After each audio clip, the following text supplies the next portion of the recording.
Welcome everyone to our first in a series of workforce and supplier diversity town hall meetings. We are very grateful to Southern California Edison and Pat Watts for participating today. So the Green Lining Institute was founded on the belief that diverse communities are a source of unrealized assets and strength, and that diversity leads to stronger economic benefits. Our long-standing work with community coalitions has demonstrated that together we can and have proactively brought investments and opportunities into our communities. So 2020 has brought into sharp relief what our communities have known for a long time. The racialized inequities in our economy, our society, and every fabric of our lives are no accident. And now we know these inequities are our pre-existing conditions that require more ambitious, creative, and collaborative policies and practices centered on racial equity. Grassroots protests and evolving decisions are being made in the state capitals, corporate boardrooms, and philanthropic organizations that demonstrate that the majority of Californians are no longer comfortable with having a centuries-long conversation about whether racism exists. We believe this moment calls for meaningful action. So for the sake of our shared vision and values, we are now tasked with leveraging this growing awareness and increased maturity of our allies to create economic opportunity and seek true systemic change. We are called now to an intentional response. The National Bureau of Economic Research shows that COVID-19 pandemic and the associated public health interventions have led to substantial changes in small businesses and work environments for communities of color. Government orders forced businesses to close suddenly. Infection risks led to accelerated adaptations, and school closures placed increased childcare duties on many families, and in particular, childcare by working women. However, while these small businesses are a key driver of economic growth and employment in the US, as well as a central focus for many of the policy efforts that are happening, they are often underrepresented in traditional data sources. That is why supplier diversity reports are so important. Data has always been the great equalizer in seeking transparency and affecting change. So let's look at the data a little. During this pandemic, we find that 61% of small businesses has seen their workload fall. 31% of small businesses are struggling to pay their bills. 25% can hardly pay their rent. And a full 78% of businesses are concerned about cash flow over the next 3 months. And a recent poll from the Color of Change and Main Street Alliance released yesterday revealed that Black-owned small businesses are being decimated during the COVID-19. Small businesses are the cornerstones of our community. The devastating consequences of these closures ripples through Black and Brown communities and truly lasts for generations. And did you know that these businesses generate not just monetary support, but they support racial justice causes and create physical spaces where employees and community members can engage in meaningful activism. In fact, the same survey showed that Black and Latinx owners are more likely than white owners to engage in a range of community activities. Additionally, Black small business owners are more likely to make statements in support of racial justice causes at 46%, in comparison to 14% of white owners. The decimation of Black and Brown small businesses therefore threatens not only the individual people and families of color and entire communities, but also the racial justice movements. But the crisis is not limited just to the pandemic. At the same time, communities of color are severely impacted by climate change and wildfires. They breathe in heavily polluted air, experience utility shutoffs, live in older, unhealthy homes, and have to keep working out of fear of losing their jobs, losing their healthcare, even when the sky turns orange. These overlapping crises bring us to today's event, focused on workforce and supplier diversity as a foundational element of wealth building in our communities of color. Look, we've lost a lot. and we have many to remember. So let us remember Gwen Moore. We lost the former California Assembly member Gwen Moore in August, who was the architect and driving political force who championed the CPUC to issue California Order 156 in 1988. GO 156 is the state supplier diversity program that has, over the years, strengthened and stabilized a number of California Black and Brown owned, women owned, and other minority owned small businesses by helping them secure supplier contracts. GO 156 was one of former Assembly Member Moore's many accomplishments, and we thank her. I think it's fair to say GO 156 has made a profound impact on the state supplier diversity effort in the program's nearly 40-year history. Industry partners have reinforced its commitment to an inclusive supply chain and to the economic development of California communities it serves. This groundbreaking legislation recognized that, quote, in order for California's competitive market economy to work as intended, minority-owned and women-owned businesses must have equal opportunity to participate. So let me give you a quick timeline. In 1998, the order is established. In 1992, 1988 was established. In 1992, the California legislature expanded GO 156 to include disabled veteran-owned businesses. Then in 2015, LGBT-owned businesses were added. Then just last year, SB 255 updated the Utility Supplier Diversity Program further to include CCAs with annual revenues of over 15 million. So just to review, the GO 156 program requires utility companies with gross annual revenues of 25 million to have a supplier diversity program.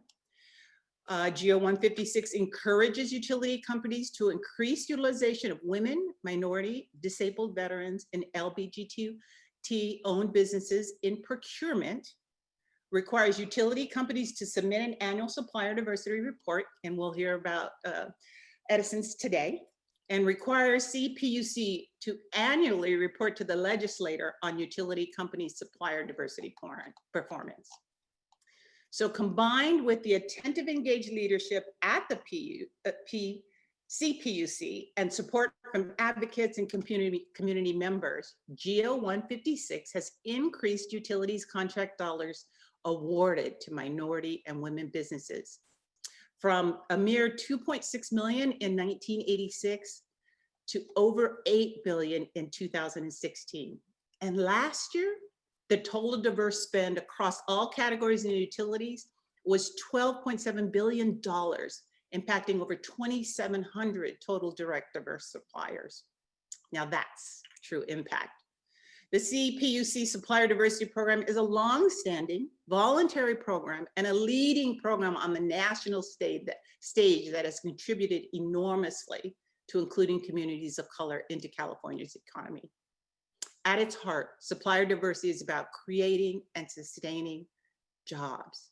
Tracking and reporting supplier diversity metrics like diverse spend by category are key transparency and accountability tools to reveal how many trades hands, what jobs are created where, and which communities benefit the most.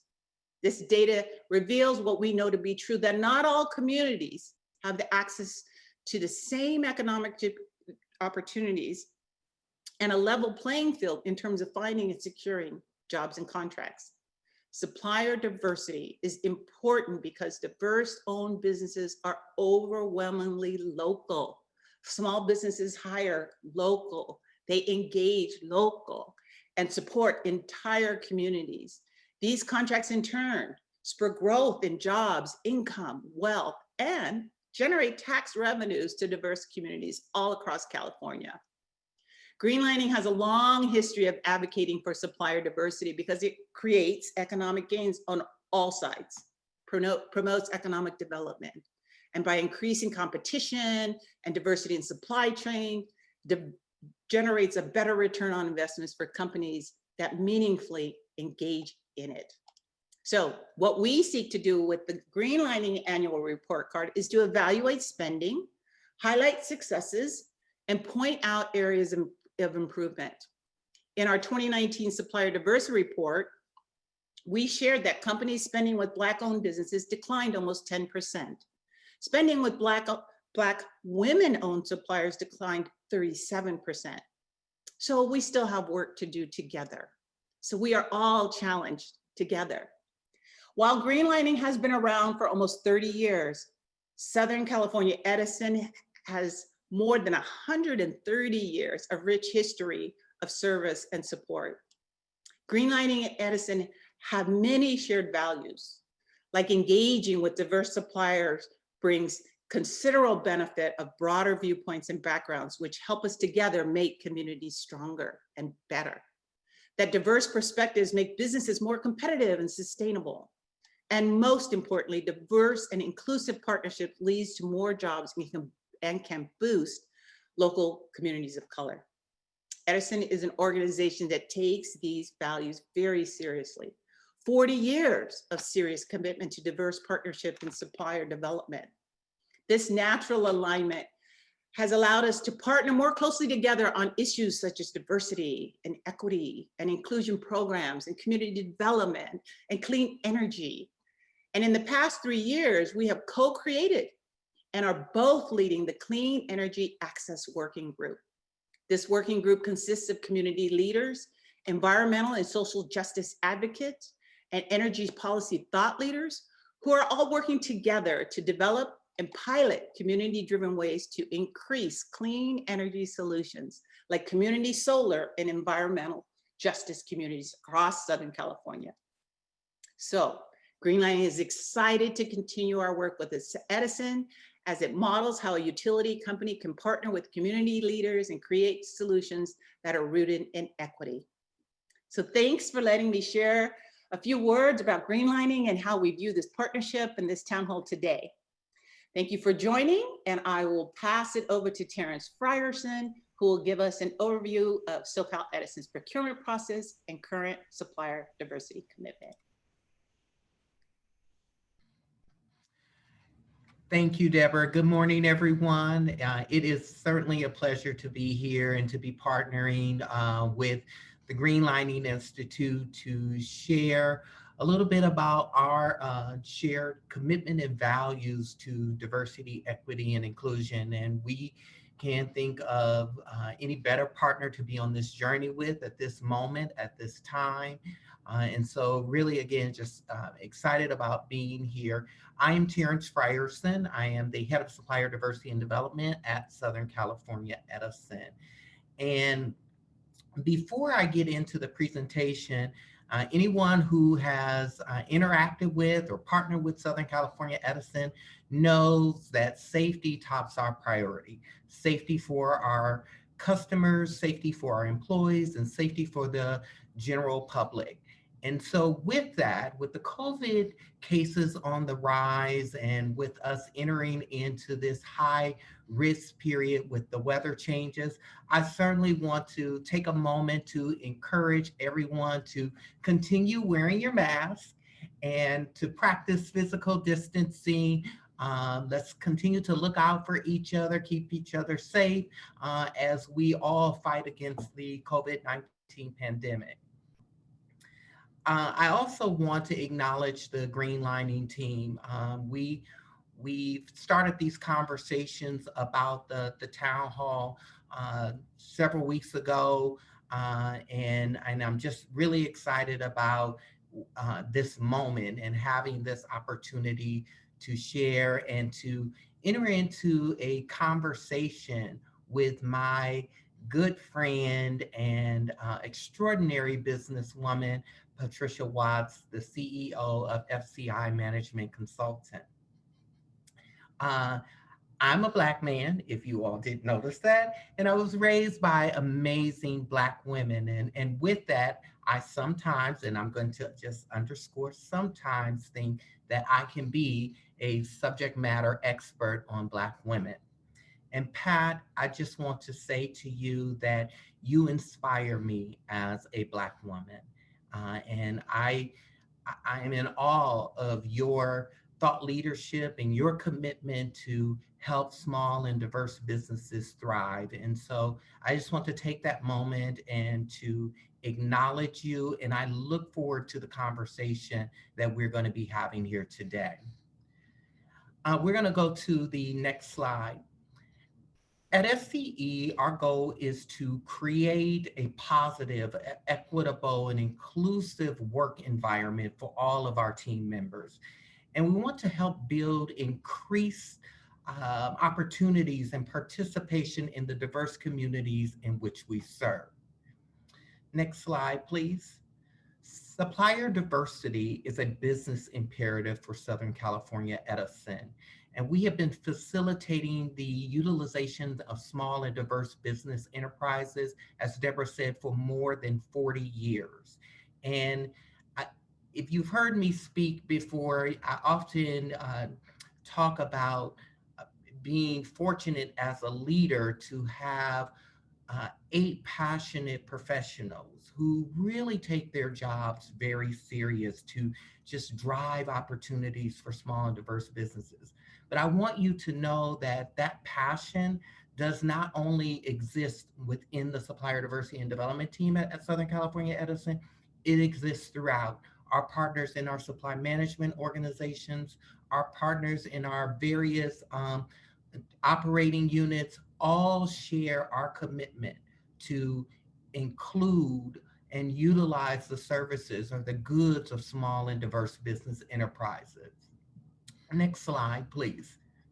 In 2019, SCE purchased $2.2 billion of goods and services from small and diverse business enterprises. In fact, it was greater than 650 firms.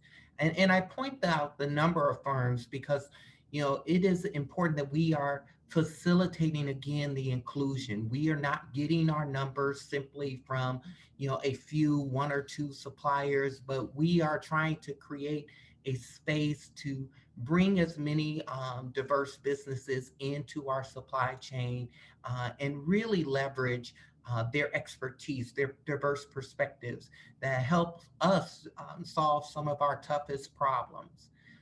The 2.2 billion represented 40%, over 40% of our total procurement spend. And the significance in that 40% is this is actually the 7th consecutive year that we have had over 40% spend with small and diverse business enterprises. And so we are really excited about the work that we're doing, and we understand the importance as a good corporate citizen of what we can do to really have an impact. Next slide, please. So when I talk about those 650 diverse suppliers, they really stretch across a number of different diverse categories: women-owned businesses, minority-owned, disabled veteran, LGBT-owned businesses. And within the minority-owned business category, 1.2 or greater than 1.2 billion was spent with minority-owned firms. About nearly 300 million with African American owned businesses, 750 million with Latino owned businesses, and we had about 250 million with Asian owned businesses, and 170 million with Native American owned businesses. And these are for us very impressive numbers because it really demonstrates our commitment to full inclusion and really how we touch different communities and have an impact. Diverse firms are supporting key programs, projects, and work streams across our enterprise. We have diverse firms that are the prime suppliers to us managing our contingent workforce program. We have a number of diverse suppliers that are supporting our energy savings assistance program, firms that are working on our customer service replatform project, and firms that are doing very important work around vegetation management that is really helping us mitigate or manage the wildfire risk that is threatening California. And so I'm pointing that out because I really want you to understand where these firms are engaged and integrated throughout our supply chain. At the onset of the COVID-19 pandemic, we sourced and we purchased a variety of PPE from diverse firms. And we are continuing to use those firms today as we continue to have needs.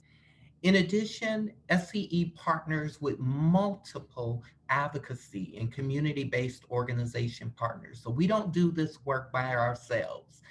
These advocacy and community-based organization partners, such as the Greenlighting Institute, they help us expand the reach of our supplier diversity program activities and to deliver high caliber programs that help suppliers develop the capabilities, expand their capacity to do more business with SCE and other corporations. We invest over $1 million annually in a variety of development initiatives or programs that are centered around education workshops, mentoring, and scholarships. Next slide. The benefits of working with diverse firms stretch beyond our supply chain. And you heard Deborah talk about kind of the impacts that water flow down. So what we do, how we contract with diverse firms has an impact out into the communities in which we live, we operate, and we serve. And so in terms of that impact, in 2019, we commissioned a study, an economic impact report, to really understand how was the dollars that we are spending with small and diverse businesses showing up in the communities.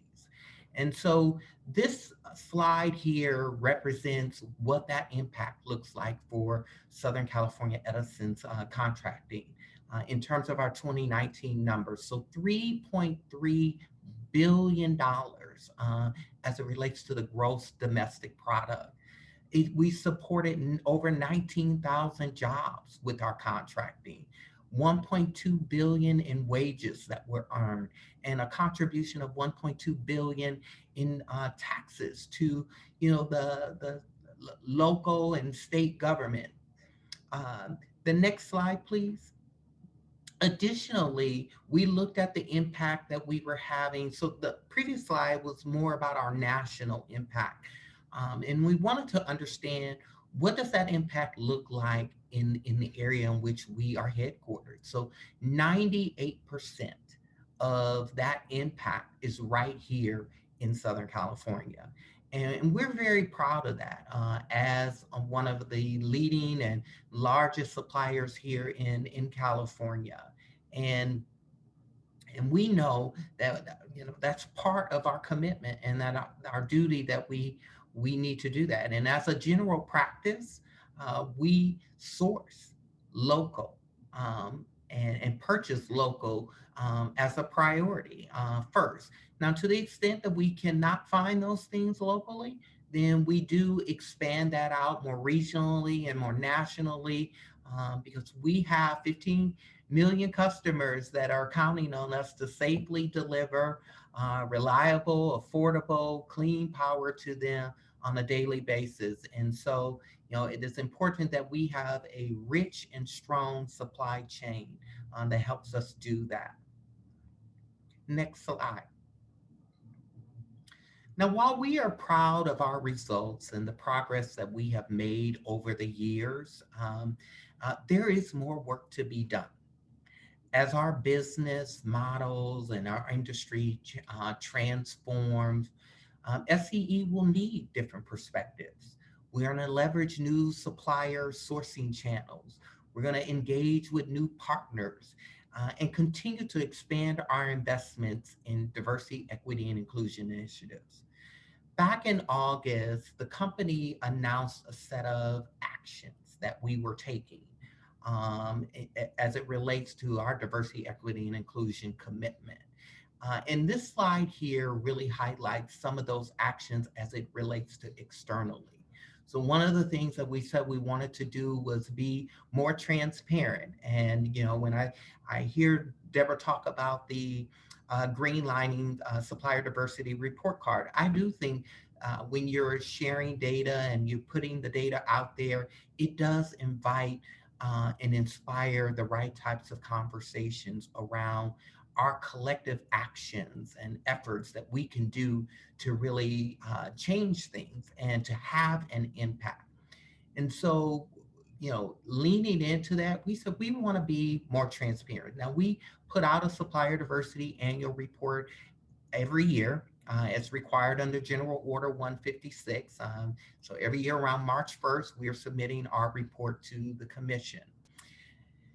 But we also wanted to be transparent with the economic impact report and other data elements. And so earlier this year, or in September, the latter part of September, we put out our economic impact report. So we can share more information on how you can access that report and really see the fullness of the contributions that Edison is making to the communities it serves.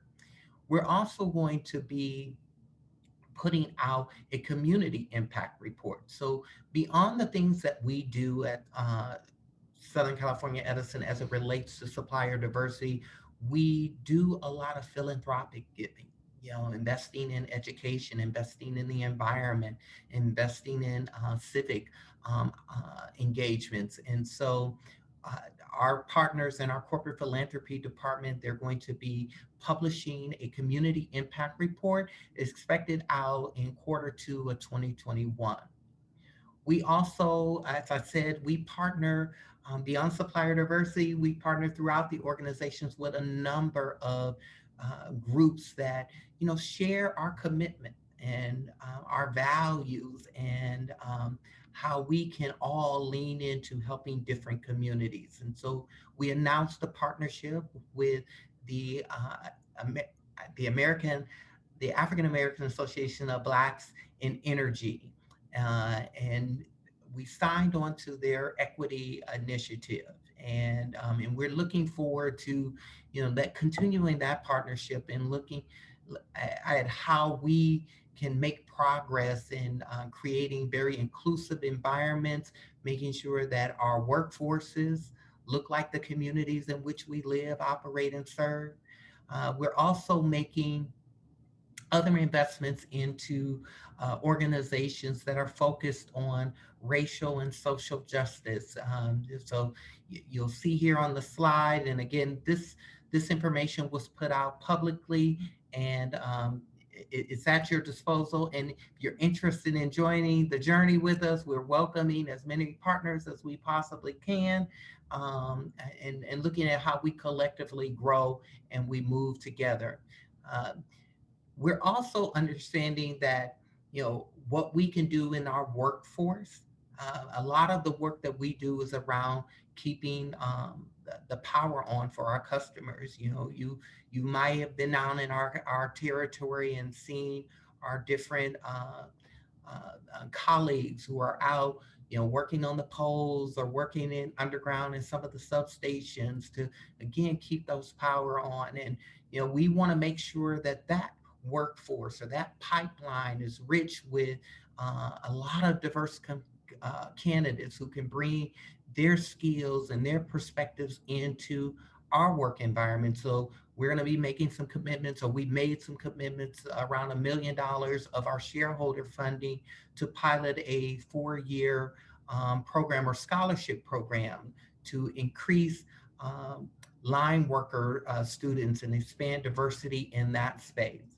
And finally, we at Supplier Diversity, and I will tell you, part of the Greenlining report and help continue to inspire this action that we are taking around a marketplace study.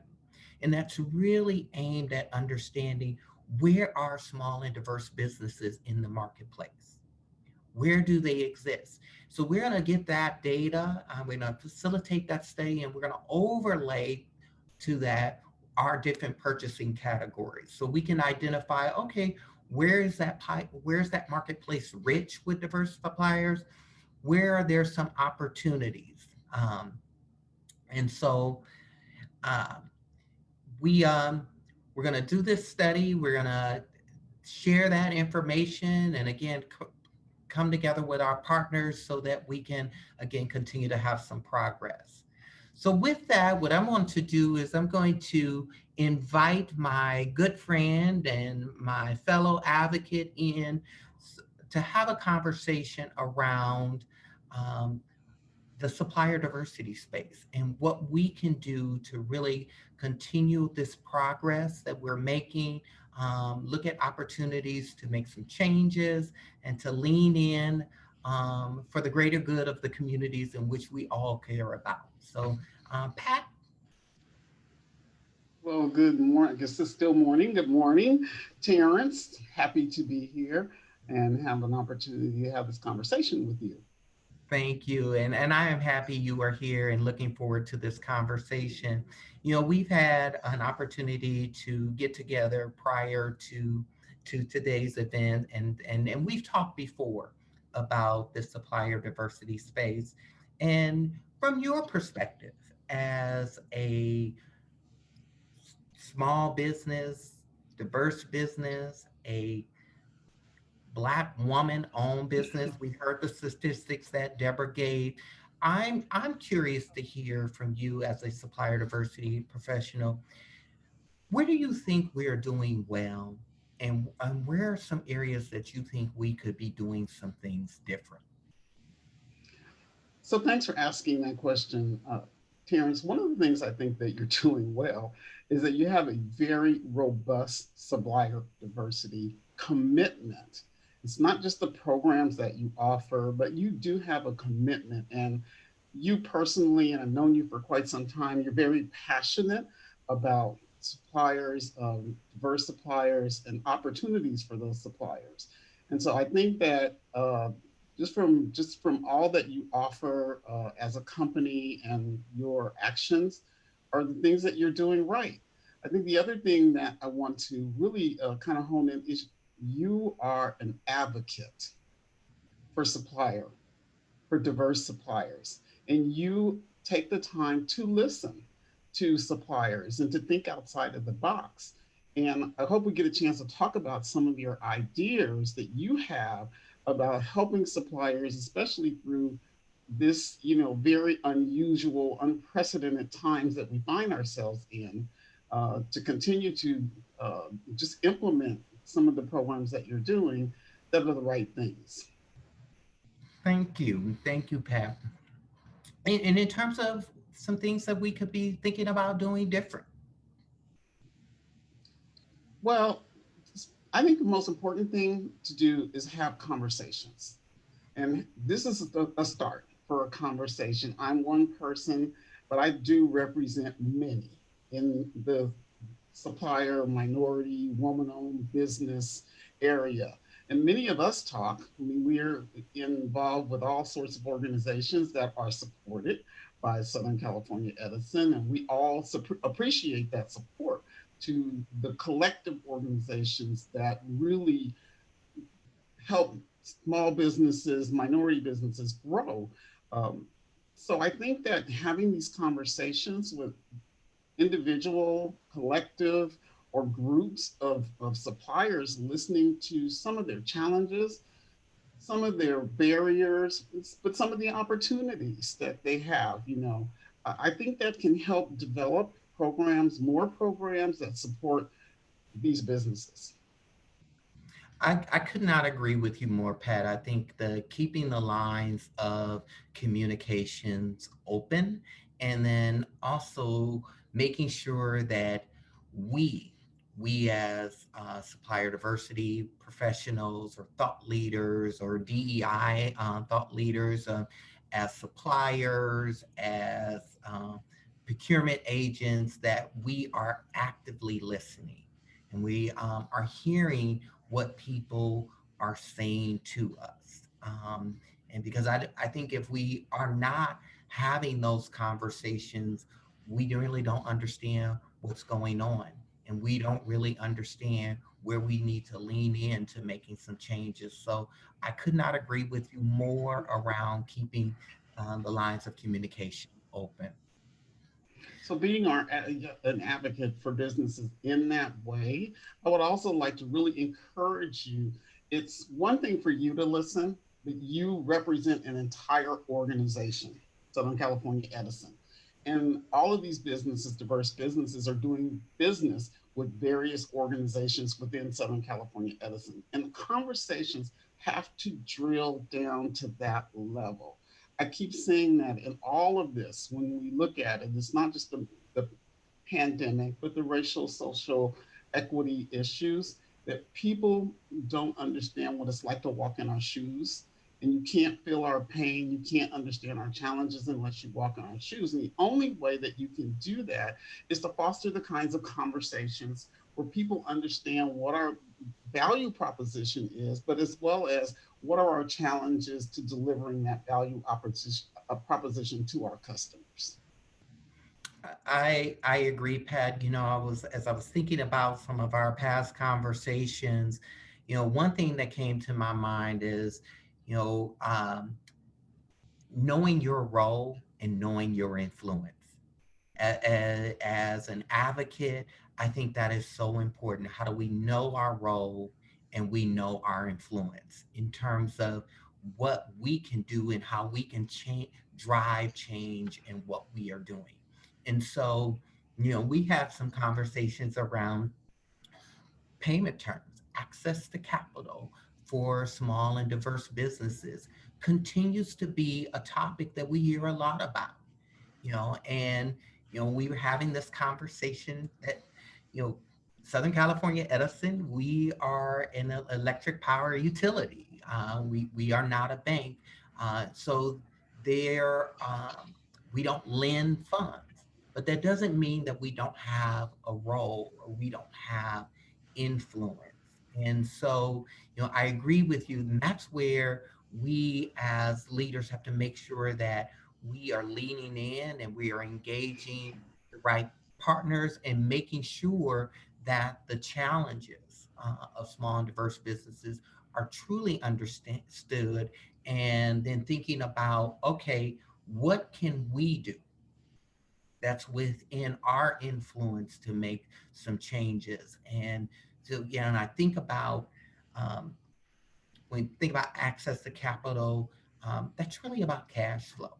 And where that touches us is payments. And we were talking how payments at Edison, our net payment terms are 60 days, net 60 days. And for a small business, that can be a lot. Um, one thing you said to me about people have to be willing to negotiate and not just take things and communicate what that challenge is. And so, can you talk a little bit about how do you address that? And then maybe we can get in and have a little conversation around what other things Edison is doing and how we help tackle that. So the one thing I can say is 60 days for a small business really means 90 days. I mean, for the most part, and depending on the type of contracts that you have, you've put out the money for payroll, you put out the money for product, and whatever the service is that you're delivering.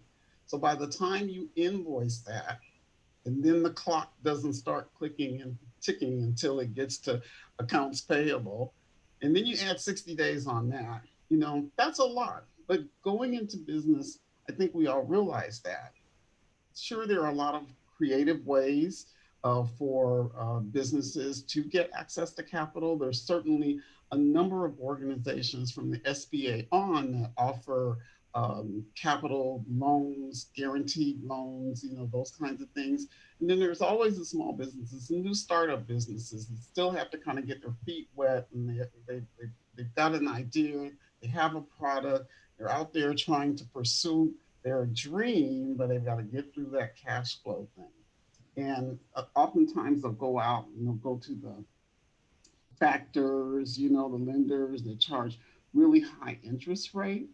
And so I think that what one of the things that, Edison can do, I think, which really is an idea of yours, is trying to leverage relationships, with financial institutions that will support small businesses and help us get through that 90-day period of time for cash flow. Because all of our suppliers want to be paid on time. All of our, leases, where we're renting, everybody wants to be paid on time, and we can't afford to miss payroll.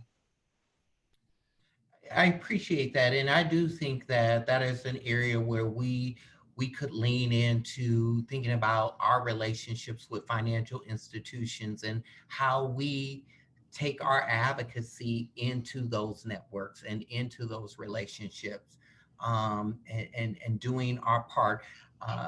Some other things that I think we could do is one of the and we do today is be flexible in how. Um, we think about and how we approach paying our suppliers. I think about when the onset of the COVID-19 pandemic, one of the things that we immediately did internally was had a conversation and saying to all of the project owners or folks who have to review invoices, make sure you're reviewing those invoices. Stay timely on that, getting them approved, getting them into the system so those payments can flow, and make sure that we don't have any delays in that area. Making sure that we give options for suppliers to get paid more timely. We have discounting options, and we offer flexibility in those discounting options, and so that folks, you may not have a cash flow problem this month, but you have one next month. Say, okay, you know what, I'm going to offer a discount on that, and that's going to allow me to get my payments in 10 days. Now, and we have a variety of offerings because we know that one thing will not work for everyone. And so for some people, the discounting works. For others, it doesn't. And we continue to encourage suppliers again to make sure that they are negotiating, letting us know that if 60 days don't work for you when you're in that contract negotiation, you need to say that. I think about my grandmother who always says, closed mouths don't get fed. So, Terrence, let's talk a little bit about 2020 and COVID-19. And because I want to kind of segue into what you were just talking about, cash flow. And as I was sitting here thinking about that, what we're talking about is ordinary times. These are not ordinary times. And so many of the contractors, and as you might know, I can share with everybody on the webinar that I sit on the low income oversight board of the California Public Utilities, which basically advises the CPUC on low income programs. And I sit there as a representative of the private energy service ESA contractors.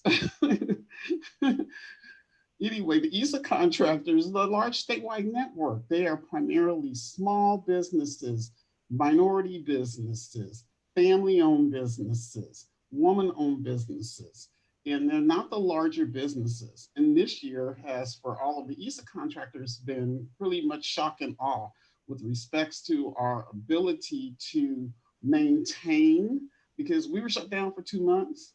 And I don't care how you look at it, you can't just go out and replace 2 months worth of revenue. And so that's a struggle. This is different. And so what are your thoughts about that? And what words of wisdom might you share with some of the ESA contractors that might even be in this webinar? Well, Pat, thank you for that. And absolutely, we learned about that challenge, and I would say we still understand that many of the suppliers, and we have a number of diverse suppliers that are supporting our energy savings assistance program, or the ESA program, um, because the nature of the work that they're doing requires interaction with the public. And then there's some restrictions because of this pandemic that we are in. And so it is very important that, we recognize that, we stay engaged and think about, where can we continue again to demonstrate some flexibility, leverage our influence, to help minimize some of that impact. So one of the things that the CPUC did earlier in the program was to ask about making some advance payments because we had to stop work with the pandemic. And so as we do at Southern California Edison, we take that, we hear that, we have that conversation, and we process things, or we really make I'd say a great attempt to try to process it through the lens of our partners or others. And we supported that. It's for those suppliers who felt like these advanced payments would help me.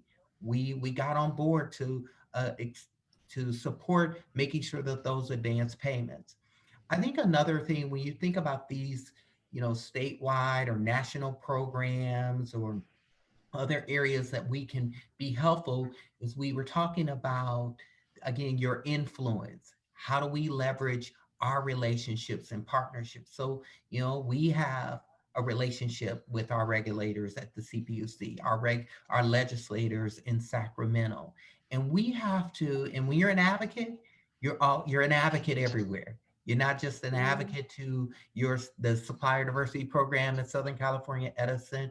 When we're meeting with legislators and regulators, we have to make sure that as policy decisions or requirements around programs and those things are being put in place, that if we recognize that that could present challenges for small and diverse businesses, we need to be bringing that to the table as well. That's part of our role in this DEI journey. And so that would be part of my response to that. No, and I think that the utility companies as a whole, they really did get in there, and we did foster the conversations between the regulatory agency, the utility companies, and the contractors. But, I bring it up only because it's just an ongoing issue in a year that is unlike any other year. And so a lot of things that have happened with contractors that are challenges, even still today, is the fact that we have employees working remotely. That means that we've had to sort of re-engineer the way we do business. People still have their kids at home because they can't go to school, and they're trying to either still call customers or some other things, and that there's still a lot of things that um, are challenges for us as contractors that we still could use, more and more advocacy. As if I could pull any more advocacy out of you, the master of advocacy. But I bring it up because I think it's a subject and a conversation, again, that we should continue to have, that we're having to purchase PPE for our employees who are going into customers' homes. Or it does not have to just be in the ESA contract network, but any supplier that's having to deal with circumstances that they didn't have to deal with next year. And I just bring that out as a conversation to talk about some of the challenges and the barriers that I'm really small glad. businesses are having. And I'm really glad that you brought that out because I will tell you, my team and we are thinking a lot about 2021. I mean, all indications right now, the pandemic is not going to be over anytime soon. It's probably going to go well into 2021. And and even beyond the supplier diversity team, I will tell you, my partners in the business customer division, our partners that are in corporate philanthropy and government affairs, we all thinking about, how are we going to support and help uplift the communities in which we live, we operate, and we serve. And some of that, it, first, we all make sure we're keeping small and diverse businesses top of mind as it relates to any of our goods and services needs, sourcing local, sourcing, diverse and getting you engaged in the supply chain. But beyond that, so stepping outside of that box, thinking about um, how, as we're learning, as a big company like Edison, as we're learning and we are addressing our challenges, how do we best share what we're doing with our supplier partners and with others so that you may be able to implement some of those things, and they may be some small simple things that we are doing, and I think it goes back to us also actually continuing to be flexible. you know um, we are not, to your point, operating in normal times, and so we need to be flexible, as as you're going through your challenges, as we're going through our challenges, and ties right back to making sure that we're keeping those lines of communication open around that. We were also I've been having some conversations just through your engagement in a lot of different organizations, and just as a supplier to Southern California Edison, around the supplier diversity space. This game has been going on for 40 plus years, and I'm curious if we could talk a little bit about ways to deliver for suppliers beyond the contract. I do think we spend a lot of time talking about contracts and where we could do some things beyond just awarding contracts, because as we all know, the procurement process is very cyclical. We may not be buying what someone is selling at that particular time, and we may be 5 years out, 3 years out, and so what values can we offer to small and diverse businesses in those interim periods? And from your lens, I'd be curious what you think about that. And then I have some thoughts, as you know. So again, some of the things that you're absolutely doing right is that you sponsor many organizations that are either ethnic, or in fact, you sponsor probably every ethnic organization in Southern California and some even beyond that. And you also take that sponsorship and leverage it to give small businesses, suppliers of Edison, an opportunity to shine. You support them as panelists in some of the conferences that you underwrite and what have you. And I think that part of it is really great for small businesses, for us to get that visibility to other businesses that basically says, hey, Southern California thinks you're all right. And they put you up there on stage so that everybody can see you. And now someone else is going, well, I wonder if I can do some business with them as well. I think that is one of the things that you're really spot on with. Thank you. Thank you, Pat. The supplier diversity team at Edison, we are really, and our partners throughout, we are leaning into that, how we are offering platforms to bring greater visibility to small and diverse businesses so that they shine, and that our corporate peers do see them through the same lens that we do, that these are quite resilient, quite capable, willing, able supplier partners who can help your organization. And we are looking to do a lot more of that, and when we were having this conversation about putting this together, and because we're in these COVID times, COVID is really challenging us to think about how we do things different. And so that's where that comes from. How do we do some things different? How do we create these other opportunities? We are entering in partnerships that allow us to uh, do features on suppliers, and we negotiated in this partnership. They get a professional interview, their media assets that come along with it, and as a result of the suppliers participating, they get those assets.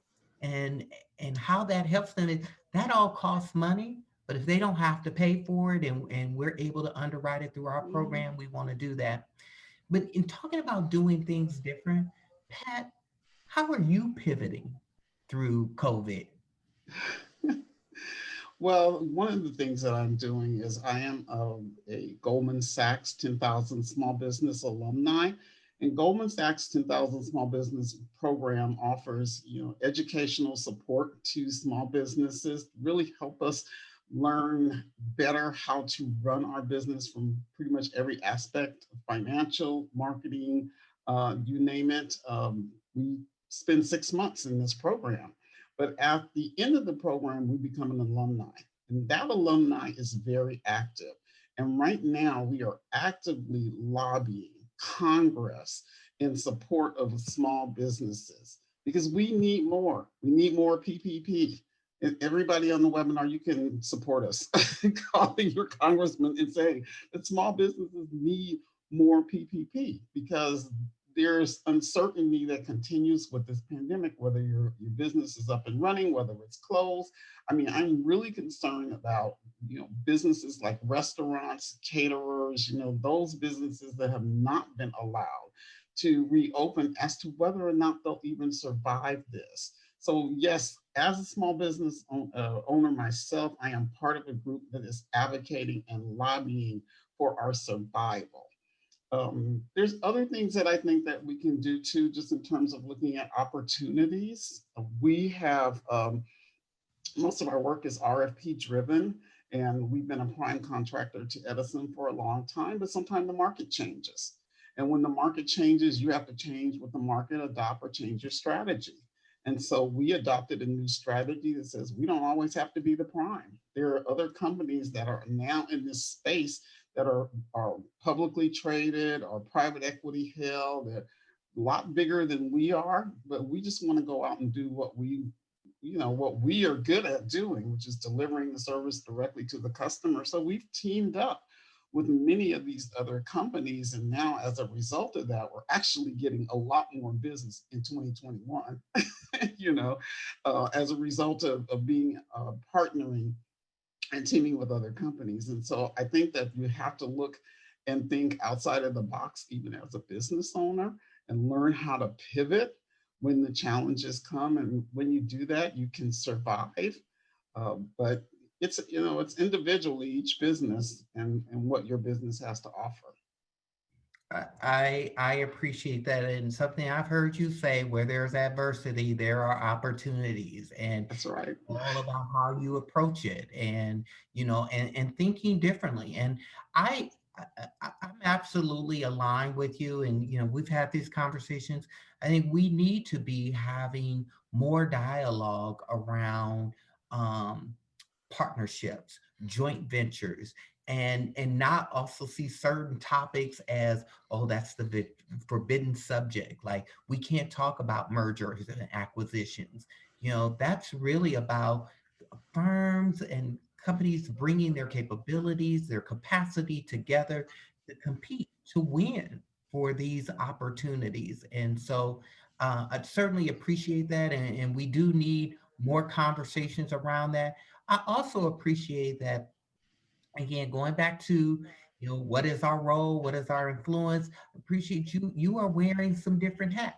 Yes, I am the entrepreneur. Yes, I am the business owner and and those things, but you are also a leader in your community. You are that advocate. You can talk to the legislators and regulators and bring a perspective to the table. And again, that's your influence. And I think sometimes we miss or we forget about the power of that network or this larger ecosystem that we are all operating in and playing in. And so, I really applaud you for, how you are managing your game and the success. I know that you and many other small businesses, despite the challenges, despite the uncertainty that are ahead of us, small diverse businesses are resilient, and I believe that they will get beyond this challenge.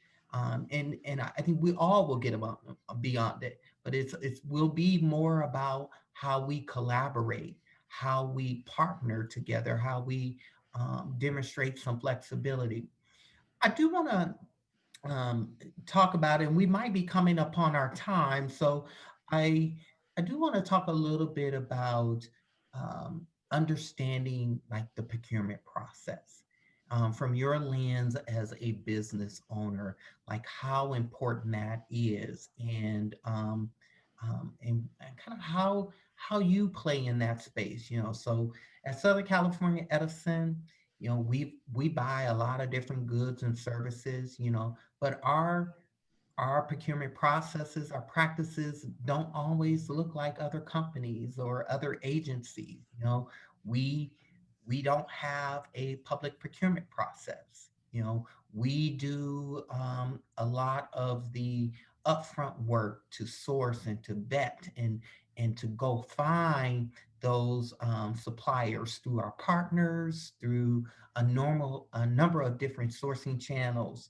Um, and and that whole process is very critical to our affordability objective. Again, our customers are expecting us to deliver on that objective to help keep their rates low. And so how we manage our procurements, sometimes we bundle things up because that allows us the greater flexibility or benefit in terms of affordability. But sometimes bundling don't work and we need to unbundle and we need to have those separate. But talk to me a little bit about how you lean into understanding the procurement practices or processes of your different clients. So they are different. I will say that. I mean, some procurement process, most of our business is, like I said, RFP driven. But we do have some private contracts that are very different, where we're actually just going out and making a sale and selling ourselves, our services at a competitive price. But our larger contracts with utility companies are primarily RFP driven. And to be quite candid with you, some of the procurement processes have really tightened up to make it, I think, a little bit more difficult for small businesses to participate or to compete, because larger companies have more resources, and they can tend to look better when it comes to the bottom line. So if you start looking at the financials, you might see a struggling business, but that doesn't mean that they can't deliver a service. But sometimes the procurement process can kind of go off the rails because people don't think that you can or have the financial wherewithal. Or let's just take the whole bundling, situation. What happens is a lot of companies that have had individual contracts with your company or other companies, when they bundle, they lose those contract opportunities, and the bigger company that comes in and bundles does not embrace or include those companies. Really, what I would like to see is more of the larger companies that really replicate what you're doing. And we know that you have, supplier diversity goals, and everyone knows that. Um, Oftentimes, people just do it because you say they have to do it, and not because they want to do it. And so when they really don't want to do it, they just give you just here, have a little bit over here. And I mean, that's a little bit of an issue for me, just in all fairness and opportunity for small businesses. We want to be, respected. So I tell any of the companies that I'm partnering with, I'm not your subcontractor. I'm either going to be your partner. I'm going to bring some value to this bid that you're giving, and I have something to say about that. And that's the way I want to be respected. And I think that's an important message, Terence, because what it does is it diminishes small businesses, minority businesses, if they have to take the 40% or the 10%, or maybe the 40% is you get five, someone else gets five, and just so they can say, we made your 40%.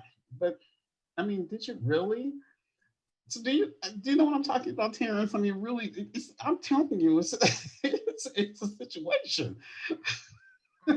I feel you because, for me, I am always the person to say, okay, are we focusing on or emphasizing the number too much? it's not just about that number. It is about being a partner. And I understand that. I understand that from our lens. When we are years back, our director of procurement, we talked about, we're not looking for vendors. We're not looking for suppliers. We're looking for supplier partners. And we want to see those partnerships even when it comes to subcontractors. And that, again, all ties back to how are we all listening and communicating and leaning into thinking about how we do some things differently. So, I appreciate that. Um, and we have those conversations with our primes suppliers and asking them to be flexible and tracking their progress. I'm gonna throw a few things out because I think we're getting the hook, but some things that we're thinking about at Edison, we're having these conversations is, when it comes to subcontracting, sometimes it's easy to say that the prime needs to do this, the prime needs to do this, the prime needs to do that. But we have to think about that they're a business too. They have risk and challenges, and we have to, how do we work with that?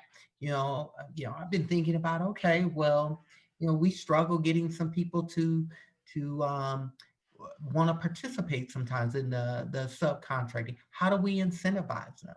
But incentivize them in a way that we also know that's going to benefit small and diverse businesses. So, hey, if you're joining our subcontracting program, maybe we can think about how your payment terms may not be 60. But if we're going to give you lower payment terms, you must be making sure that you are giving lower payment terms to the subcontractors. And you have to make sure that you're paying your subcontractors on time. So it's just a different way of thinking and making it work for everyone. When we think about cash flow, when you said, okay, I can provide this good or service, but that's going to require me to have all this money up front. I may not have it at that time. How do we think about facilitating introductions, leveraging our banking relationship? Are there opportunities for us to explore, okay, we will conditionally award this contract while you try to work through those opportunities with the financial institutions. And maybe there's some opportunities for us to say, well, let's look at how we can help you make sure that the bank gets paid, but we'll also make sure that you're getting your portion too. So those are some of the things that have been top of mind for me, and how we could really approach supplier diversity different, really step outside the box and really drive value and bring more people into this process. Pat, thank you. Thank you, my friend. Thank You're you, so my welcome. thought It was leader. great. This has been wonderful. I look forward to staying on this journey with you. Um, and I think we should turn it back over to our partners at Greenlining. Thank you all so much and enjoy the rest of the town hall.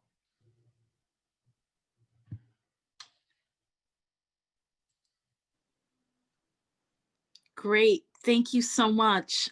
Terence, Pat, very much enjoyed that conversation. Hello, everybody. I am Lee G. Thomas. I am the head of diversity inclusion for Southern California Edison. Really great to be a part of this conversation, and really honored to share with attendees today a little bit about our journey internally. So I have about, I believe it's about 15 minutes on the agenda to really talk about what we have done on the employee side.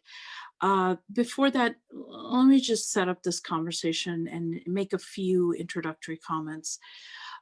So first of all, to tie in the previous conversation about supplier diversity, increasingly internally at the company, we have talked about a holistic 360 commitment to diversity, equity, inclusion to our employees, our customers, our suppliers, and in the diverse communities we serve. And in order for that commitment to be authentic, we understood that we had to also lean into, uh, quite honestly, the opportunities around diversity, equity, inclusion in our own backyard. So what the bulk of my time, what I'd like to share is some of our, so Terence alluded to what we did on August 25th. August 25th was a watershed moment for diversity, equity, inclusion for Southern California Edison. And I say that because we released an unprecedented amount of data on our workforce, everything from representation, pay equity, hiring process, turnover, employee sentiment. And we did it through the lens of intersectionality. So we looked at not only those things, for example, pay equity, what do we pay men and women at Edison, but also through intersectionality, through race. What are Black men paid? What are Hispanic women paid, etc. So, and I'll say, so one other. Two other points I'll make before I really get into the meat of our disclosure and really our employee commitments. One is that as all of us on the call are aware, you don't do anything transformative or significant without an entire village that supports you. So, colleagues on this call, Edison colleagues, Terence Fryerson, Carolyn Sims, so many others, as well as, I'd be remiss if I didn't say people who are no longer at Edison, who paved the way even before August 25th, like Pat Watts, and others who really have laid the groundwork for the watershed moment we had on August 25th. So we definitely stood on, I know I personally stood on big shoulders in driving this commitment for Edison, and so did all of us who are deeply committed to this work internally. And the second thing is, while I'm enormously proud of the commitments we've made, we, all of us who, again, are deeply committed to this work internally, absolutely believe that the only time you fail in this work is when you think you're done. So this will be an ongoing journey for us. With against that backdrop, I'd like to really go through at a very high level some of how we pursued this work, very high level what the data says, and then really spend the bulk of my time on what are the commitments we made in the diversity, equity, inclusion space to really drive this work forward. So if we'll advance to the next slide.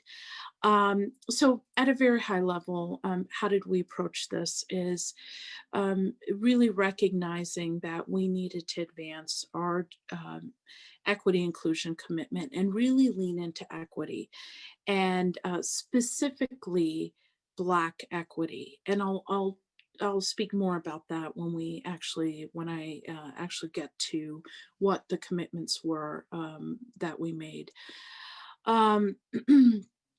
Our approach here was very much a listen, understand, and act, listening very deeply to our employers, our suppliers, our communities, understanding where our real areas of opportunity are, both from the data-driven insight, but also from the anecdotal, the lived experience of our own employees, and then to act in the ways that we knew could best serve 13,000 employees who work for Edison.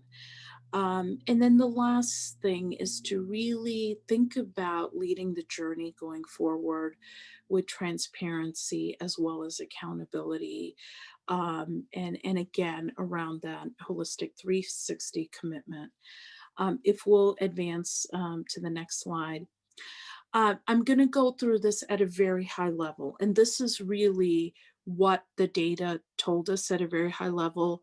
FYI, that our entire data release is publicly available. We made our data publicly available on the Energized by Edison. You can Google Energized by Edison Diversity. This report will come up and you can see the detailed view of the data transparency we released around our workforce and our supplier and community commitments. But let me talk about it at a very high level. So first of all, what did the data reveal to us? We have an incredibly diverse workforce. So over 70% of our employees are either female or racially diverse. So we obviously reflect the incredible diversity of Southern California, one of the most arguably diverse parts of the country, and our workforce reflects that diversity. And then we looked at specific levels. As many of us know, there can be glass ceilings, et cetera, at different companies. We wanted to drill down not only workforce diversity holistically, but what does it look like at every level in the company. What we can say is generally we meet or exceed labor market availability at all levels in the company. Now, it's not to say where we don't have pockets of opportunity for greater representation, but it's to say in general, the data revealed that we do meet labor market availability at all levels in the company. The second kind of big chunk of the diversity, equity, inclusion conversation we looked at was pay equity. In general, what the data revealed was that dollar for dollar, equal pay for equal work for employees in the same role at Edison. Where we have an opportunity is when we looked at pay equity through an intersectional lens, women, Blacks, Hispanic employees are paid less due to lower representation in higher paying jobs.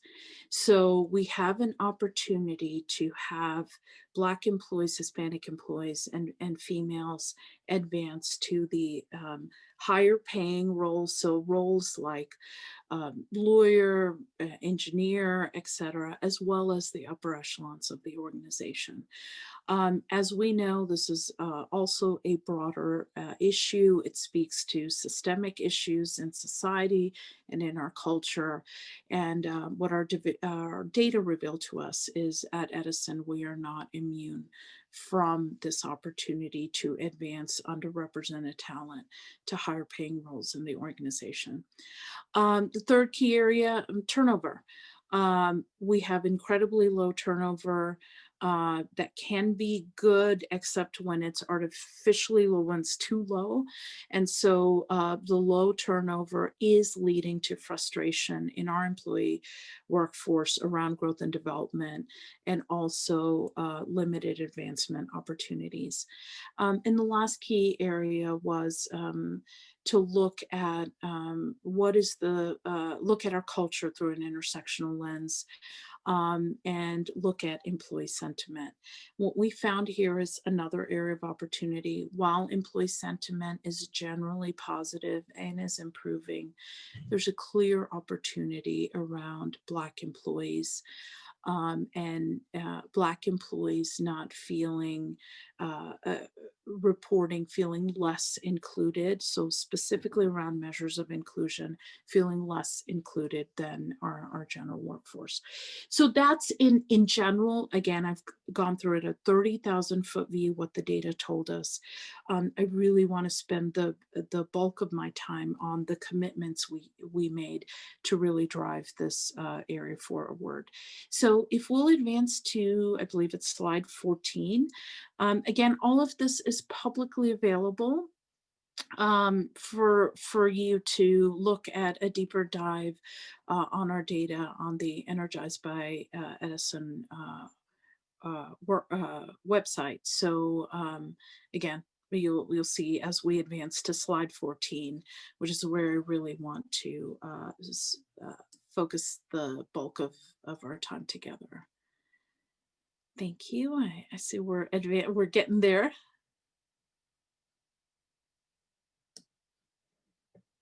Okay, so while we're perfect, this is the slide.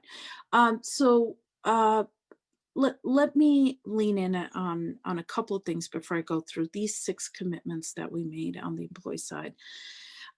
Number one, a precursor to the commitments we made is listening to our own employees, specifically to our Black employees. We launched a series of listening sessions in 2019. So these sessions predated the tragic deaths of George Floyd and Breonna Taylor, and the national conversation that we have had on racial injustice and inequality, certainly in the last 6 months.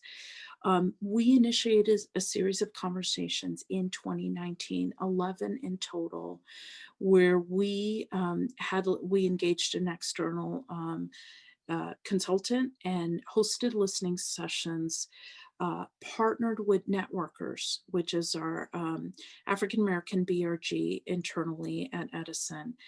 And we hosted these listening sessions to listen to the experience of Black employees at Edison. And these 6 commitments that we made were informed not only by the data, but the anecdotal experience, the stories we heard, many of them very painful stories of experiences at Edison. And it opened our eyes to some potential blind spots and areas where we really needed to lean in. And so in each of these 6 areas, you will see that we have leaned into Black equity. And it is, if anything, we could have a whole session about this, but if what has happened nationally and in, certainly in this COVID environment, if it's opened our eyes as a nation to anything, it's the disparate effects and the effects on, and Deborah did a great job of really highlighting this in the precursor to this conversation, that the disparate effects of race play out not only in society and health disparities, et cetera, but corporate America is not immune from these disparities playing out. So the right thing for our company was to lean into these commitments through the lens of Black equity. So without further ado, the 6 commitments that we have made. Number 1 was greater data transparency and the initiation of an officer level dashboard for continued visibility and vigilance and action. So in the data release around representation, pay, turnover, equity, we realized that that couldn't be a one and done. We wanted to also release a officer level dashboard so that our officers in the company had continued visibility into the key metrics in their particular workforce. Number 2 is inclusion and cultural literacy training. So starting in Q1 of 2021, we will expand current training offerings to company-wide diversity, inclusion, and cultural literacy training to 13,000 employees who work for us, and really leaning into topics such as anti-racism, microaggressions, et cetera. Number 3 is called Talent Accelerator.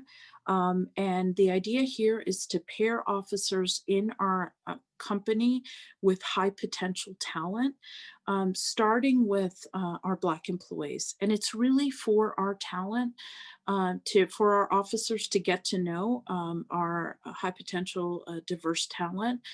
Here's what we know about this work is underrepresented talent tends to be over mentored and under sponsored, and really getting to know people connecting with people, getting to know strengths, and starting with the officer group, influential can really help to open avenues for opportunity.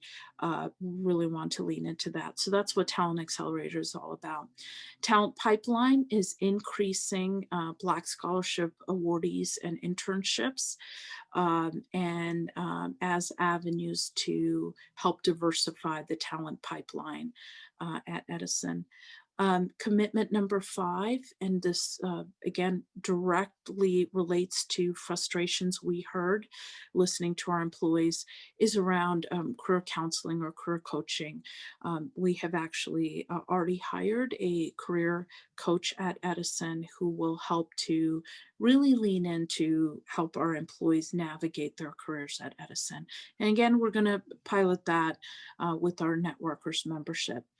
And then the 6th, but certainly no less important commitment is really a stance around, I like to think of it as again, as proud as we are of these commitments, a humility around we're never quite done in this work.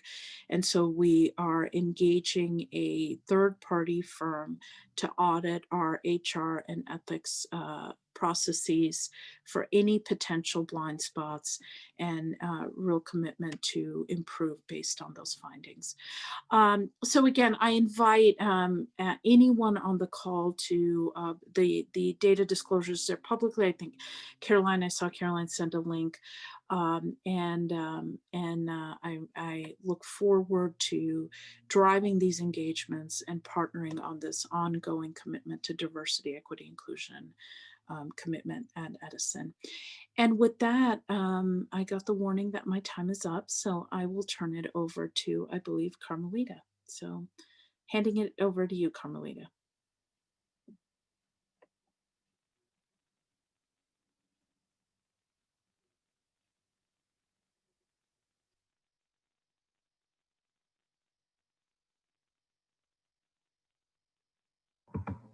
Carmelita, we're having an issue with your mic. I'm on mute. Thank you for everyone who are still hanging in there with us. Most of you are still here. I'm glad to see that. Let me just do a quick recap of what I've heard, because we've heard some amazing things in just the past hour and a half that we've been together. We heard from Debbie from Greenlining, the context of all of these awful events that we're experiencing so far in 2020 alone, right? Like this pandemic, wildfires, climate change, the racial revolution that's happening throughout our nation. And all of this remind us that that there is still a great need for targeted investments and solutions that prioritize Black and Brown communities and ensure that all Californians are included in the relief and recovery and rebuilding of our state and our nation. Now more than ever, this is the time to focus on workforce and supplier diversity as foundational elements of wealth building within Black and Brown communities. And to that point, we heard from Terence, from Terence's presentation, that Edison in this year alone had invested $2.2 billion from Tier 1 and Tier 2 businesses. That's a lot. Diverse firms supporting key programs, key Edison programs and projects across these enterprises are being supported. And these contracts result in jobs over 19,000 and wages earned that's about 1.2 billion, right? Billion with a B, dollars. And the company is currently continuing to work on expanding education, workforce, and marketplace opportunities specifically for Black community members. During our conversation between Terence and Pat, we heard, and you can see too, the partnership between these two individuals, and that's reflective of Edison's partnership with its own diverse businesses that it contracts with. And we heard the importance of utility representatives such as Terence to really listen to the needs of the business communities, small business communities. businesses are very involved in their communities, not just within what they're doing, but also as kind of this, a community member. They know what's happening in their surroundings. They're involved with the residents. They're involved with the various stakeholders in their communities. And through this pandemic and natural disasters, they're currently experiencing significant impacts that Pat has pointed out that they're not, they're causing a lot of businesses to struggle, and that what we really need, we heard from the two of them, is what we really need are more examples of creative and untraditional problem solving between a company like Edison, to help businesses access and maximize the opportunities that they can actually reach. And lastly, from Liji's presentation, we saw that there's a theme of Edison's commitment to transparency and accountability by showing the data, accountability to community members like greenlining on issues such as diversity and inclusion within its own workforce. This is, like Liji said, an unprecedented release of data on workforce diversity, equity, and inclusion. Liji shared Edison's values around equal pay for women, Black and brown workers, and the company's commitment to improve this specific equity issue. And lastly, she provided the examples, right? The plan, step by step, what are they doing to ensure that their Black employees are not only being engaged internally, but that their actual steps, like talent accelerators and pipeline and career counseling. Again, all of these things you saw on the slide, which we provided the link, all of these things that Edison is actively doing to show us that even though we can't see it every day, that they're actually doing something to uplift the values of diversity, equity, inclusion within the organization. I'll stop here because I want to give us as much time as possible for questions and answers. And this is where we would have live questions and answers from our audience members. I'm going to pass it on to Lisa Hu, our greenlining staff, who will help moderate this portion of our program. Lisa, go ahead.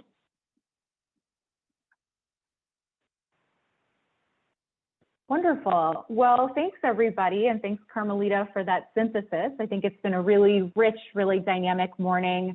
And thank you to everybody for hanging in there. I know this is a long session. It's during the lunch hour, but we're really excited that you all have decided to stick it out with us and engage in conversation, engage in the chat.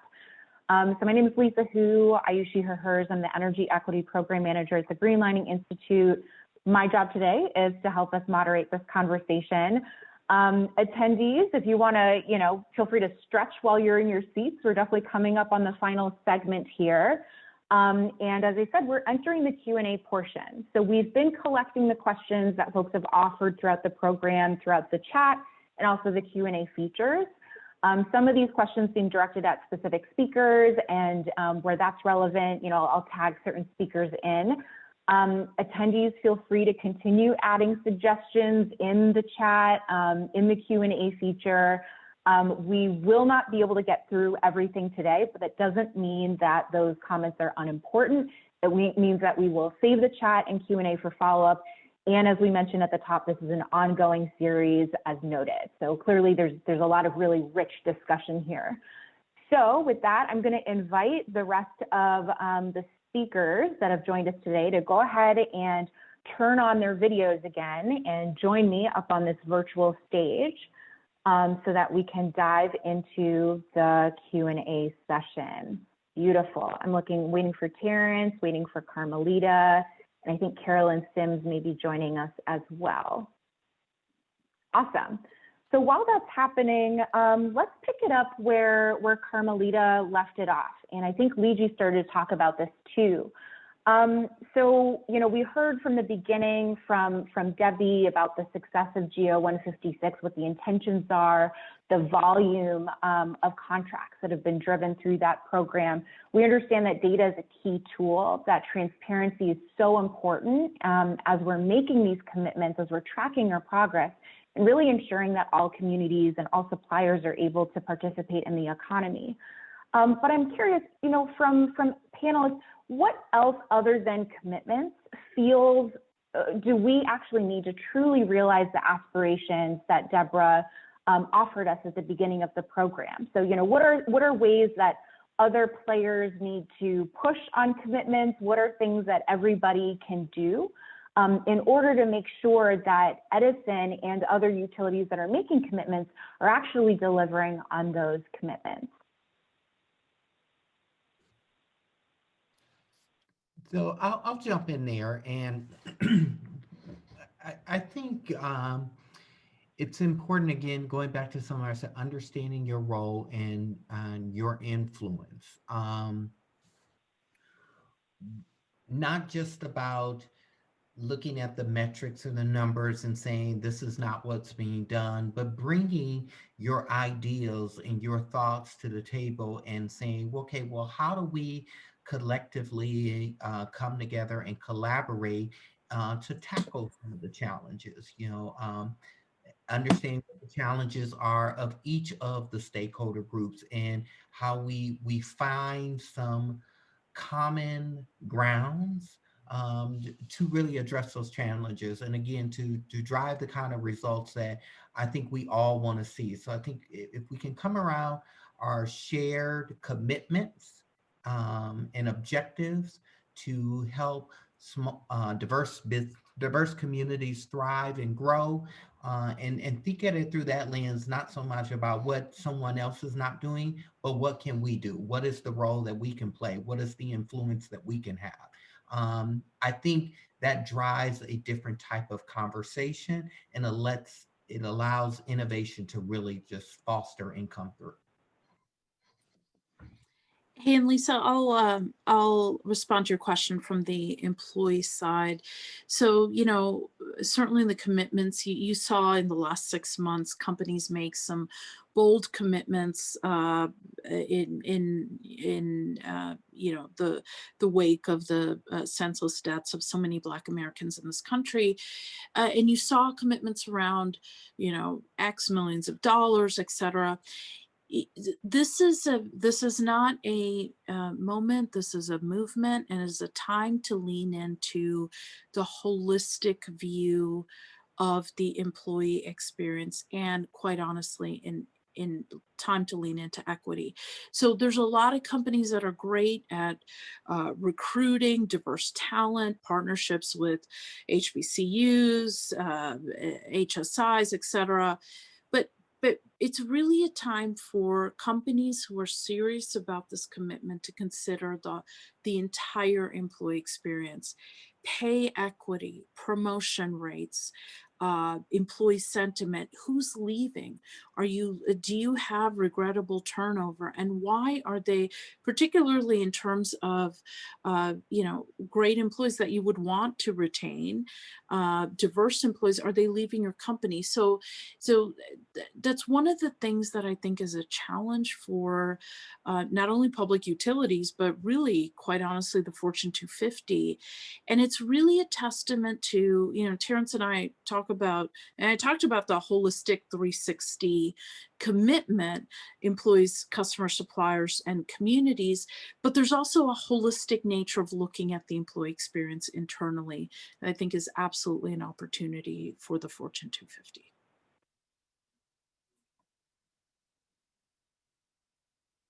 Great, thank you, Luigi, and thank you, Terence. I'm going to pause for a second to see if other panelists want to jump in on this question, or if not, we can go ahead and transition.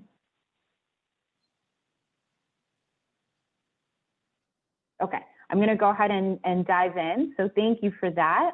Just warming up the room in terms of making sure that folks know that Edison is not just rolling out commitments and kind of leaving it on a PDF somewhere, that this is part of the invitation, right, of ongoing work, ongoing commitments.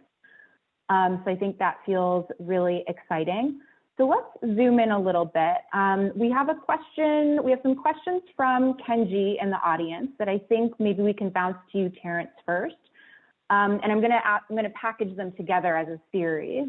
One, how does Edison define smaller diverse businesses for the efforts of these programs? Asking because within the context of diversity, Black businesses are still relatively a small percentage of diversity efforts. So what oversight do you have to ensure that the inclusion of Black businesses in the programs are equitable and representative of the communities that Edison serves? Thank you, Kenji.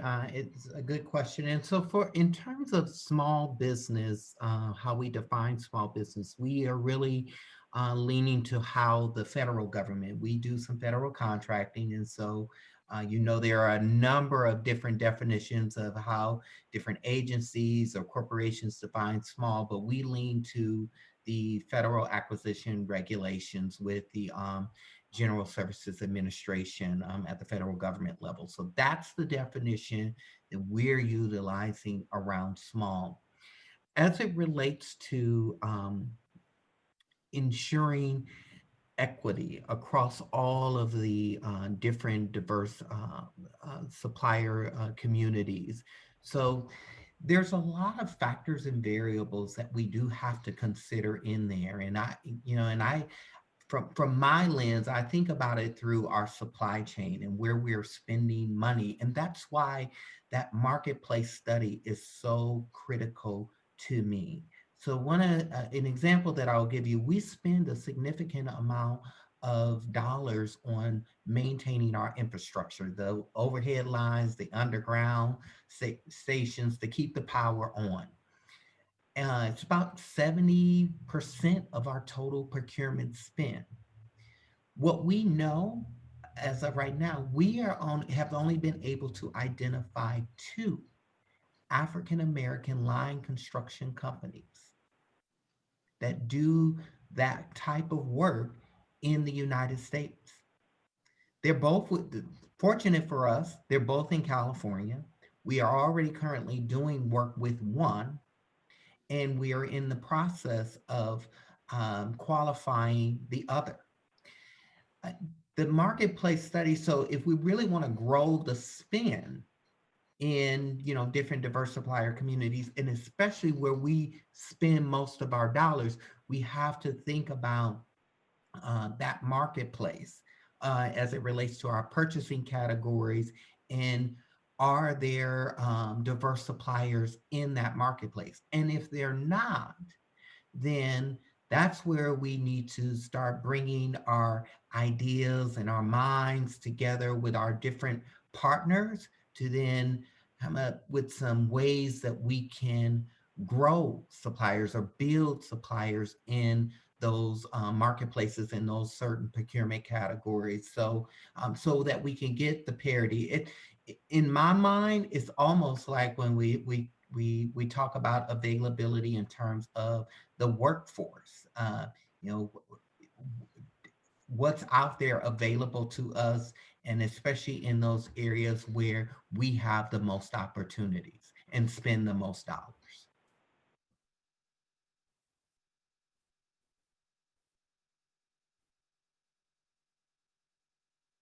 Great, thank you for that, Terence. That gets us rolling to, there are some questions here that are about, and this might be a great place to hear Pat's perspective too, about, especially given these additional commitments and given the additional challenges that we're seeing in the lived realities, especially from the small business side, small diverse business side right now, given COVID and shelter in place. What specific things is Edison going to do to try and make this process more accessible for small businesses, right? Like we're hearing again and again, so much of what actually moves the contract forward is relationships. And the typical ways that we're building relationships for small businesses are really different. And we're also hearing that it's somehow not enough just to connect a supplier to a utility. There's an advantage to connecting suppliers to one another, right? To actually have an opportunity to think about collaborating or learning together or leveraging different skills. So I want to, push us a little bit on ideas for accessibility and enhanced relationship building, especially in times of COVID. And I'm wondering if we can bounce this to Pat first. Sure. So one of the things that I'd like to say that when you have unprecedented times, you got to really look for solutions.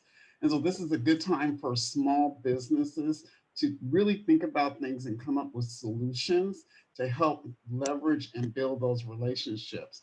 You have to reach out to the supplier diversity advocates, reach out to the organizations that you want to do business, but be thinking about how you can present yourself with a solution to the current situation at hand. And I think that is one of the best ways to leverage building relationships when you come to the table with something that someone says, aha, I think that might work.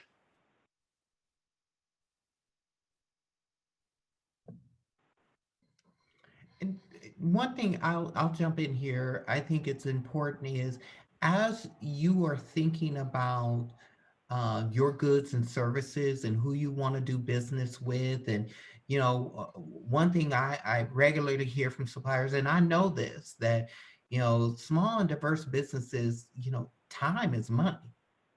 And so I think you have to be intentional and strategic about your approach, thinking about, okay, what's that good and service that I'm selling? And I often use this example, and does that really align up or align to the supply chain of the company that I am seeking to do business with? So, we're electric power utility. I just said 70% of where we spend our money is on our infrastructure, to keep the power on. We do spend money on marketing and advertising, but it's a small amount. It's very minimal compared to large competitive companies like your Marriott's or your Deltas. They compete for their customers in a very different way. So as you're thinking about where you want to engage, think about the value chain of the supply chain for the company that you're trying to do business with. Are they buying what I'm really selling? And are they buying it in a large volume? Because that is going to help inform how much of your time, how much you lean into that. But that doesn't mean not to come to us, because I recognize that even if we're spending only $1 million and we can do a $50,000 contract with some businesses, that is meaningful to some small and diverse businesses. So I don't want anybody to think that I am trying to undermine or minimize the impact of any contracting effort. I also think about how you leverage your relationships with various supplier diversity professionals.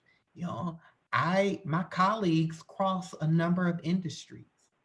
Maybe it's how you're leveraging the relationship with me is not so much about the contract, but it's about gaining access to somebody who does buy your good or service in a larger volume or bulk than Southern California Edison, because people do business with people they know or that somebody else knows and they can be comfortable with. And if I can help open the door that way, again, my advocacy for small diverse businesses are beyond the supply chain at Edison.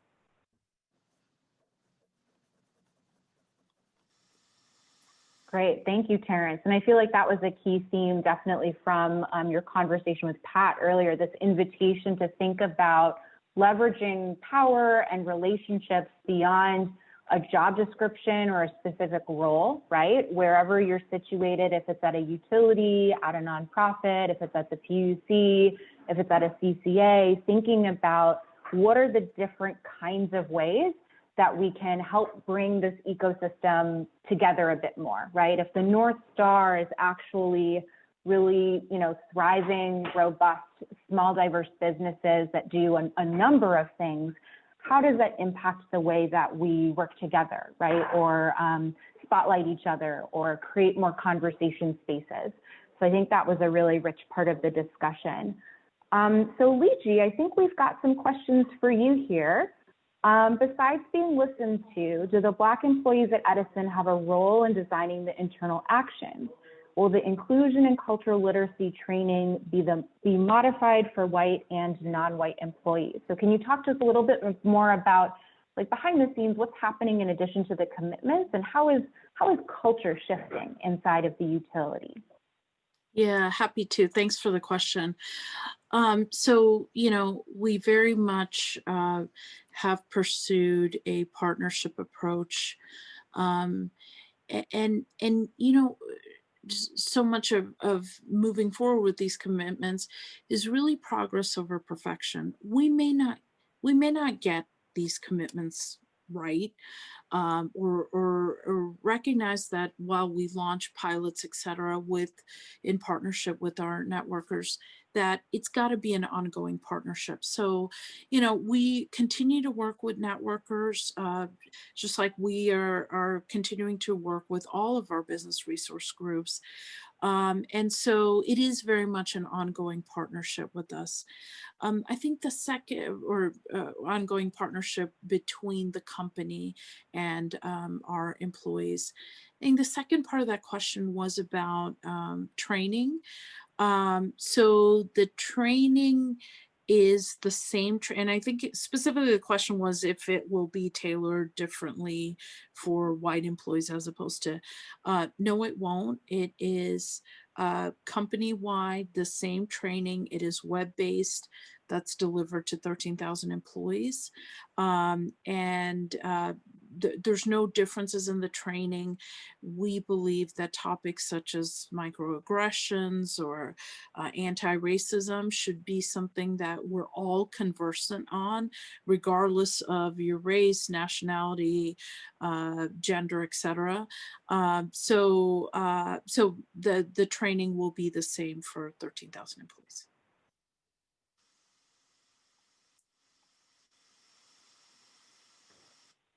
Great, thank you. Carolyn, did you want to jump in on this question at all? Sure. I think briefly, as Liji mentioned, there's been a lot of work done to really partner with the employees within Southern California Edison. And so I do think that's, that's been a great approach, because you get to hear directly from the employees and they help to shape, what it's going to look like. And so HR has done a great job from that aspect of, hearing the employee voices and then creating a platform in which can be applied across the company to the other diverse groups as well. Also, we've had an opportunity to take a look at receiving the feedback from the employees to identify how do we work with our external stakeholders, so our diverse communities that we serve. What's some of the feedback that we're hearing from those communities, and how can we partner to make sure that their voices are also heard, and that we're thinking about that in the programs that we put together. So earlier we mentioned, partnerships with Greenlining and the Clean Energy Access Working Group. We had never done that before. So to come to the Greenlining Institute and say, hey, let's get together and co-convene external stakeholders in the environmental justice, faith-based, nonprofit space to work together on a project. Those are the types of things that we're looking to do to, provide funding to a collaborative that will be focused on key initiatives and things in the community. Those are absolutely things we want to partner on. We're also looking, like in the climate adaptation space, we have the disadvantaged and vulnerable communities. How can we partner with those CBOs and those diverse communities that are underserved and make sure that they're not left behind? So those are definitely opportunities where our employees can give input into what that looks like, with the partnerships of the external stakeholders that they're also partnering with. Wonderful. Thank you, Carolyn. So we're coming close to the 1 o'clock mark, and I would love to, kind of move us towards closing. So what I'd love to do actually is to invite each of my speakers to kind of just, share some closing thoughts based on today's program. It can be some observations that came up for you. It can be specific suggestions about, where folks can go to see more of the data that we're talking about, or to get to know more of like the programs that Edison is trying to launch, or to learn more about, how to find information about what other utilities or the CCAs are doing. So in order to kick that off, I'm going to start with Carmelita. Yeah, I again want to thank everybody here, especially Pat and our Edison team. I think the last bit that I'll add here to close out is, greenlining has been in this space for such a long time, and many of you in the audience are coalition members and folks and organizations, companies that are connected to us individually. So one, I would love, to, again, re-engage everybody if we haven't continued engagement on topics like supplier diversity, but also other issues that are important in communities of color that we're tackling now. Greenlining is a partner in many different issue areas, including this. And I also would like to say that I wanted to emphasize one of the themes that I heard here that's very true, not only in supplier and workforce diversity, but in many things that we're doing, is the idea of creative problem solving, right? Like, how do we go beyond just talking and naming, identifying the problems, but actually figuring out what have we not tried before, and really taking the time and focusing, pivoting our focus from, okay, we're in a disaster, right? The world is falling apart, but it doesn't have to. And what are the things that we can do together and truly leverage our partnerships? And so we from Greenlining mean that very much, and we've seen the sincerity from Edison, who also mean that. And so how can we actually realize these actions? And we're happy to talk after this event. Happy to talk offline.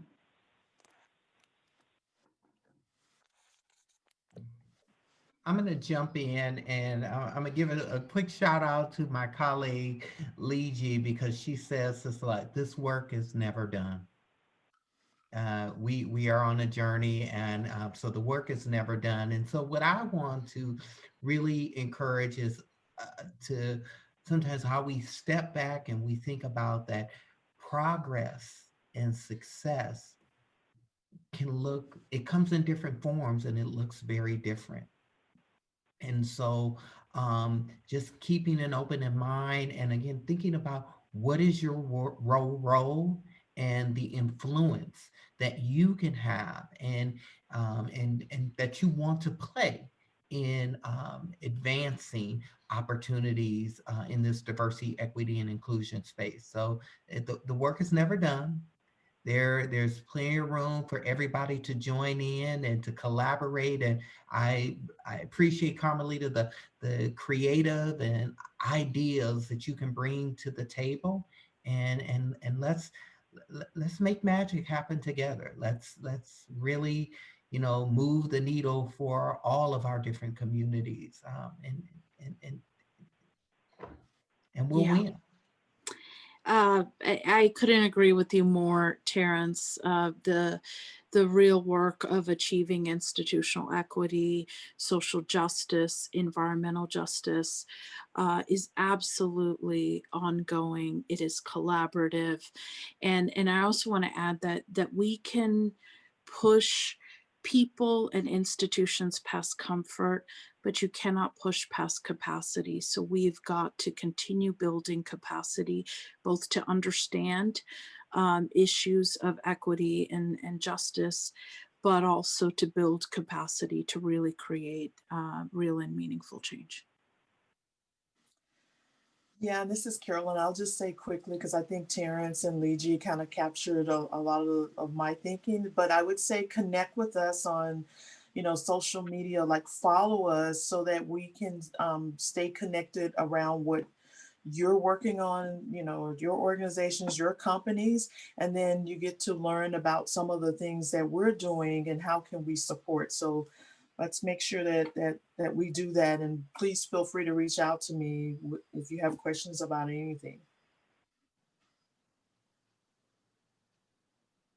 And I'll just jump in and say to all of the diverse suppliers that are on this call, I would like to really encourage you to join your chambers, to join industry organizations, because this collaboration operates on a bigger level.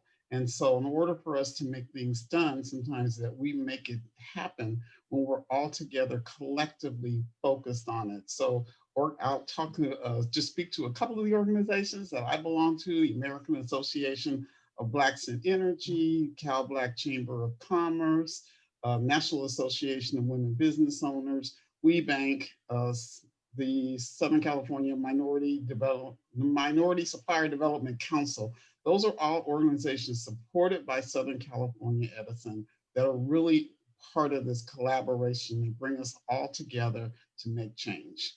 And thank you guys very much for doing this. It's a great conference.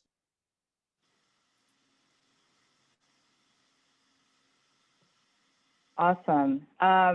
And with that, we're at time, and I want everybody to go, and if you haven't eaten, definitely eat, nourish yourself. Thank you again to all of our panelists for the amazing 2 hours that we just had. A special shout out to my colleague Lisa for holding all of this together. Truly a fabulous a friend, colleague, and all around human being. Please be well, take care of yourselves, take care of each other, and be safe out there. And again, from Greenlining, thank you very much for participating today. Bye, everybody. Bye. Thank you. Bye-bye.